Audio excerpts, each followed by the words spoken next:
पानी पिलाते हैं। मांस पच नहीं सकता, खा नहीं सकता, खिलाया नहीं जा सकता।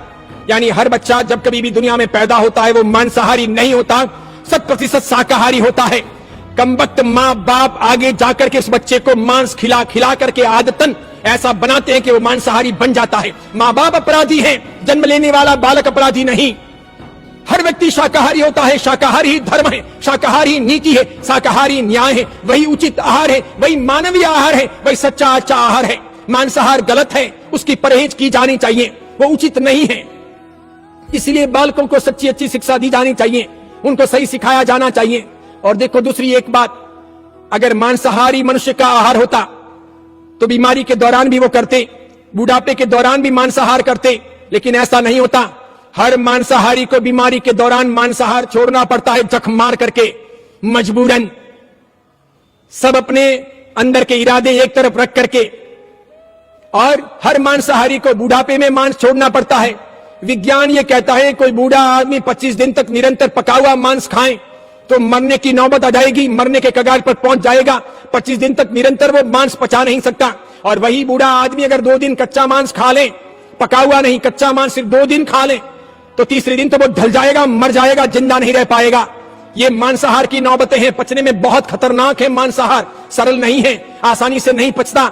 शाकाहारी भोजन तो हंसते खेलते पच जाता है, वो पचने के लिए ही बना है, वो मौसम के अनुसार तैयार होता है, वो स्वास्थ्यवर्धक और स्वादिष्ट होता है। प्रकृति ने कितने सारे फल, कितनी सारी सब्जियां, कितने सारे अनाज दिए हैं, अलग अलग प्रकार के मौसम के अनुसार, स्वाद के योग्य, भरण पोषण के लिए, भरण पोषण के लिए, उदर पूर्ति के लिए, स्वस्थ बनने के लिए, जीवन जीने के लिए। तो शाकाहारी श्रेष्ठ। मांसाहार को नकारो, मांसाहारी होटलों में मत जाओ, मांसाहार मत करो, मांसाहार की पार्टियां मत दो, किसी भी मांसाहारी को अपना व्यापार प्राप्त करने के लिए मांस मत खिलाओ, अंडों का सेवन मत करो।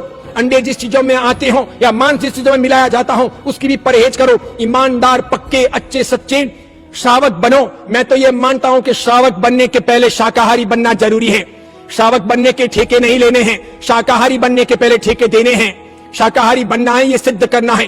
खान पान शाकाहारी हो, रहन सहन शाकाहारी हो, जीव हिंसा से युक्त नहीं, जीव हिंसा से मुक्त हो, और इस प्रकार आगे जाकर के धर्माध्यात्म का विकास करें। तो मैं सोचता हूं बौद्ध हो, सिख हो, हिंदू हो, मुसलमान हो, हिंदुओं में भी पटेल हो, मोदी हो, चौधरी हो, गांची माली हो, लोहार हो, कुंभार हो, सुतार हो, राजपुरोहित या राजपुरोहित हो, अग्रवाल महेश्वरी हो या ब्राह्मण हो, और जैनों में भी चाहे वो दिगंबर हो, श्वेतांबर हो, स्थानकवासी हो, तेरापंथी हो, पहले सावधान बनो। धर्म की बातें, स्थानक तेरापंथ की बातें बाद में करो, मूर्ति पूजा और अमूर्ति पूजा की बात में बाद में करो, दिगंबरत्व की और श्वेतांबरत्व की बातें बाद में करो। सबसे पहले अपना खान पान हम शुद्ध करें, रहन सहन शुद्ध करें, कपड़े सही पहने, वो ब्लीच वाले ना पहने, वैसे बनाए जाएं, मिश्रित वस्तुएं ना खाएं, कॉस्मेटिक्स भी शुद्ध तरीके से जो मिलते हों, बनते हों, उन्हीं का उपयोग करें। जो मांसजन्य हो, पशुजन्य हो, उनका उपयोग ना करें, ऐसी चीजें ना लाएं। लेदर को, चमड़े को बिल्कुल नकारें, और किसी भी को होटल में जो शाकाहारी मांसाहारी मिश्रित हो वहां हरगिज ना जाएं। मैं तो यह मानता हूं मांसाहारी सारी प्रक्रियाओं को कमजोर किया जाना चाहिए,